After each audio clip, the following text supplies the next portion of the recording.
and you get a No, we're speeding not going ticket. to do that, sir. I just need All to. I want to know is the fine. Like normally when you get a ticket or a citation, somebody give I've you told you the. that. I've told you that. All right, and that brings us to Mr. Johnson. Hello, how you? I'm doing fine, thank you. We are on the record in 2024 TR 541, State of Kansas versus Danny Lewis Johnson. County Attorney Jill Gillette for the state, Mr. Johnson appearing in person and in custody and pro se.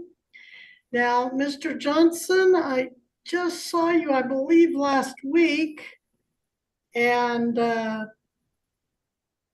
order that you be held for a limited time for contempt of court. And then I understand the military put a hold on you. They were having some problems with you cooperating with picture and prints. Are we past that? Did you get your picture and prints taken? I did not, ma'am, Why did you not do that? because I didn't feel like it was. I was here for a criminal offense, and there was no jurisdiction for me to get fingerprints and photo, ma'am. All right, well, you understand that you need to do that. You're probably not going to get released until you do that. Okay. But in any event, you're also here today on a new case, and this is 2024 TR 541.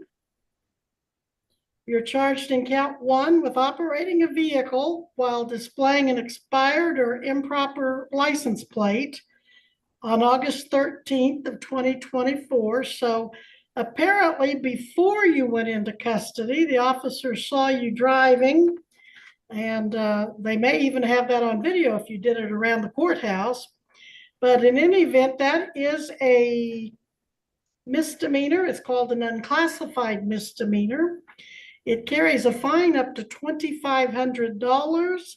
It carries a sentence of 30 days up to 6 months. Then in count two, they're saying that you hadn't registered the car, so you were driving without a legal registration. That also is an unclassified misdemeanor is charged.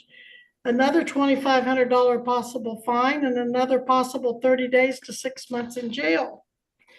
Now, Mr. Johnson, I can give you a bond on this, but it looks like you want to just keep sitting there because you can't make bond if you won't. Your Honor, it is my intent. First of all, I'm not here to frustrate or to I'm not here to frustrate or to disrupt your court or to make anything. Just simply understand. That's all I want to understand.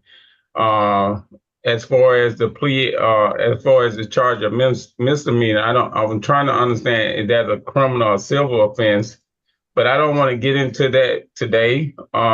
So it is my regard to ask you, Your Honor, and request in regard to the Eighth Amendment that Greenwood Court discharge or administrate a fair fine according to the historical data or registration violation in this county.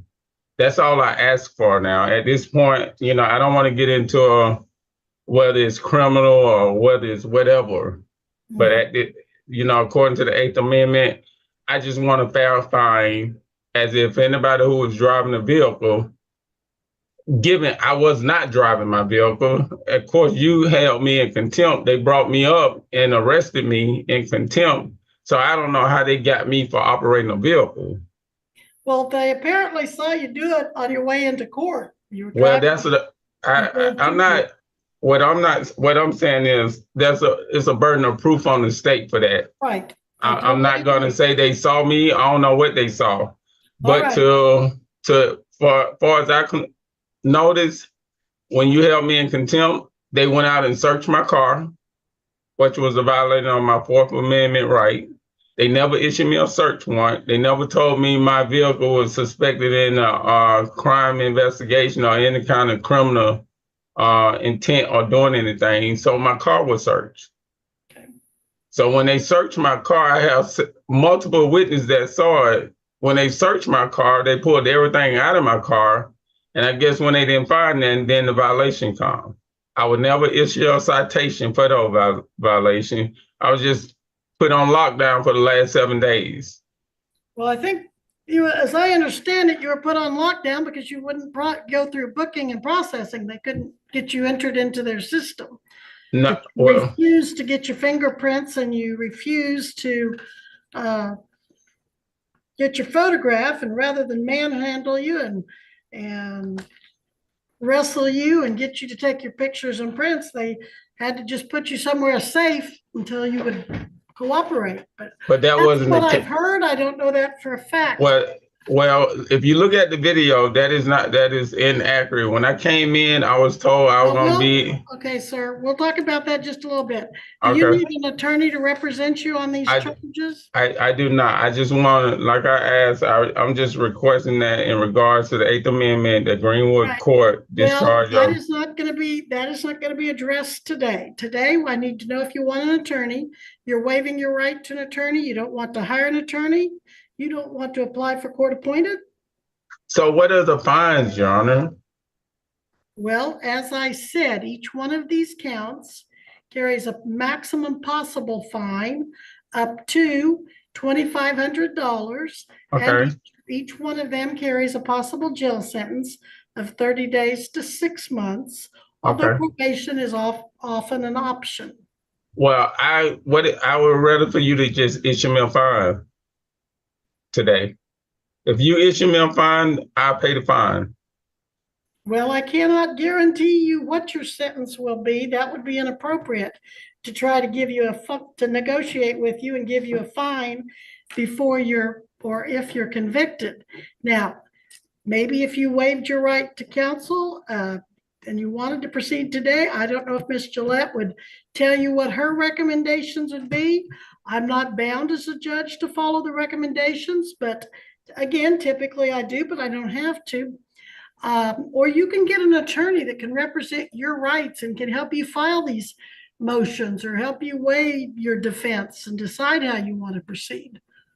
Well, all I'm asking, Your Honor, if you get pulled over and you get a speeding ticket. No, we're not going to do that, sir. I just need all I want to know is the fine. Like normally when you get a ticket or a citation, somebody give you. I've told you that. I've told you that. Okay. So which way do you want to go on that? Do you want an attorney or not? I do not. Okay. Do you want to sign a written waiver of attorney? No, I do not. All right. But for the record, you do not want an attorney. I do not. And no one's making you give up your right to an attorney? No. And you understand that you could apply for court appointed if you cannot afford an attorney? I do not want an attorney. I understand. I do not want an attorney. All right. I will show on the record, both in the docket note and journal entries, that you do not want an attorney. You've given up any right to an attorney. You intend to represent yourself on these charges. Is that right? Possibly, yes. And you were here last week on speeding 82 and a 65 and no insurance. Are you waiving your right to an attorney on those charges in 2024 TR 22 as well? No, I'll answer that when I go to court on the 27th. I think you scheduled a court hearing for the 27th. I did, and I am going to set this case today on the 27th at 9 a.m. as well. So both cases will be set September 27th, 2024 at 9 a.m. You've waived your right to attorney, at least on this case. I'd have to review the record to see if you did last week or not. But like you said, we can revisit that at your next court date. Ms. Gillette, in all of that confusion last week, did we set a bond in the other case? You can check those. If you don't have that handy, I can check the record. Judge, he had a warrant for failure to appear for $1,000 cash surety.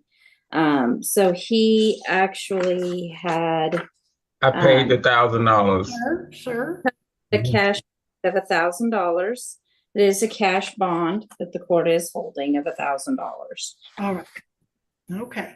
So that charge, you're free to go anytime you want to, as long as you go through the booking process.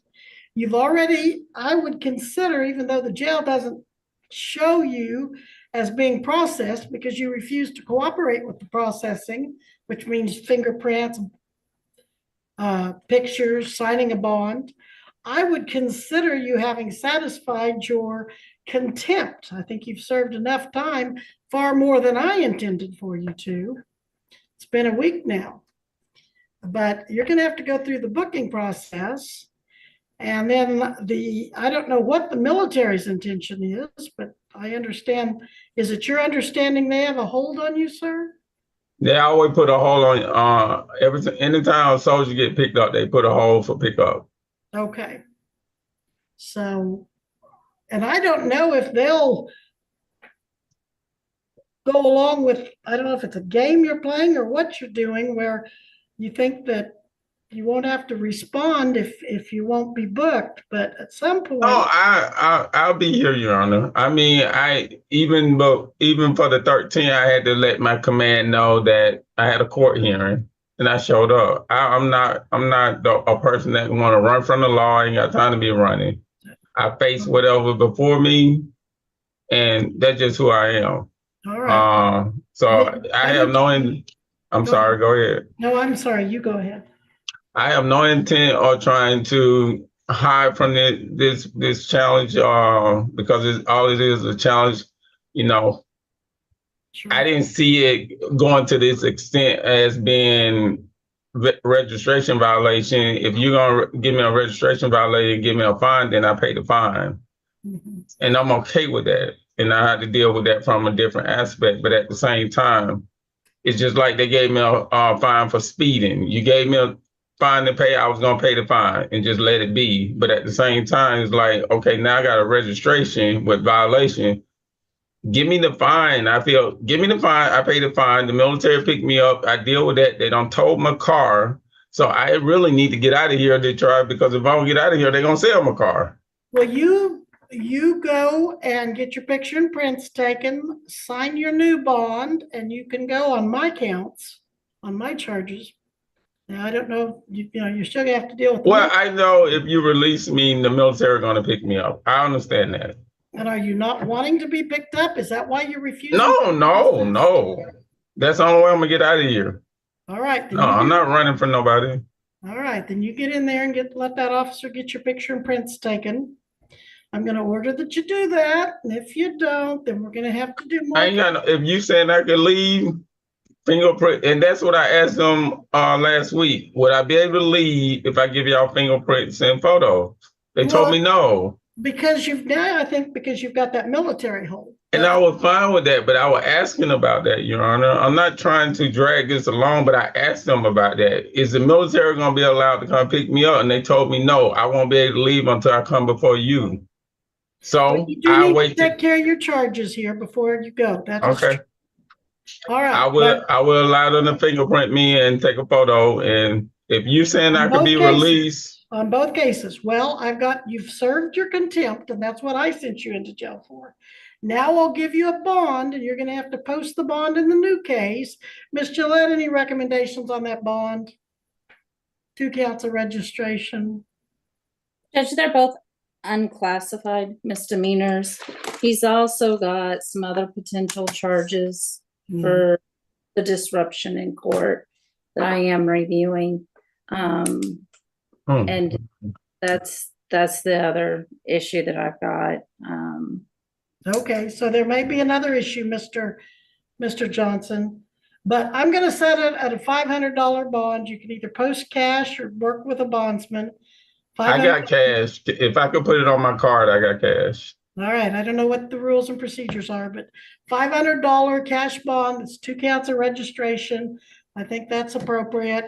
And then if you make those 2 bonds and there aren't any other charges against you through Greenwood County, then I will see you in court on the 27th.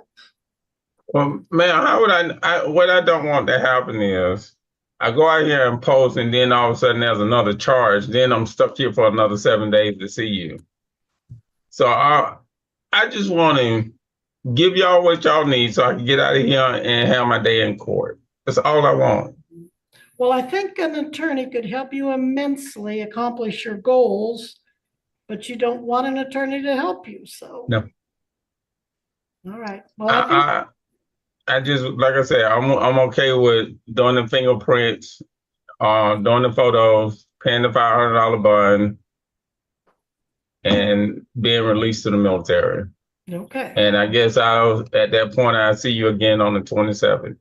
All right. Yeah, I just don't want the military to take you away from me though, and not let me get you back for a while. That wouldn't be any good, but that's what I told No, they're not That's going what to I do told that. you to, and that's what I'm sticking to. But now I can't tell you, if Miss Gillette has a job to do, and if she has other violations and she charges them, I can't help that. I'll have to call you back in on new charges. But that's what I'm telling you right now concerning the two cases I've seen you on. Okay. All right. Anything further, Miss Gillette? Right now. All right. Anything further, Mr. Johnson? No, just want to get out of here and go handle my other affairs that I got. Understood. All right. Thank you, sir. We're in recess as you are being remanded back to the custody of the sheriff. Thank you so much. Your Honor, what was that first case number besides the 541? 2024 TR 22. 22. Okay, and he's free to go on that one because he paid his bond, right? He bonded, as I understand it, yes, he bonded on that one. The only reason he was in jail was contempt of court, and he satisfied his contempt of court, so he's free to go on that one, yes. Okay, His bond is still active. all right, sounds good. Thank you. All right, thank you. Thank you. You're welcome. Bye-bye. Right here. Yeah, just stand right there. This case illustrates a recurring issue in courtrooms involving sovereign citizen-style reasoning, where defendants attempt to reject jurisdiction and replace legal procedure with personal interpretations of constitutional law. The central legal error is the belief that an individual can opt out of criminal jurisdiction by denying consent or asserting alternative legal status. However, courts derive authority from statutory law, not individual agreement. Once a person is charged, they are subject to the court's jurisdiction regardless of personal beliefs. The judge responded appropriately by maintaining procedural order, clearly explaining the charges, offering opportunities for legal representation, and enforcing compliance when the defendant refused standard processing, such as fingerprinting and booking. When defendants refuse lawful court procedures, the issue is not treated as a legal debate, but as non-compliance, often resulting in contempt findings or bond restrictions. Courts must ensure due process, but they are not required to entertain arguments that have no legal standing. Sovereign citizen arguments consistently fail because they are not recognized within any established legal framework. Courts focus on statutes, evidence, and procedure, not ideological interpretations. The key takeaway is that courtroom authority is absolute within its jurisdiction, and legal outcomes are determined by law, not personal belief systems.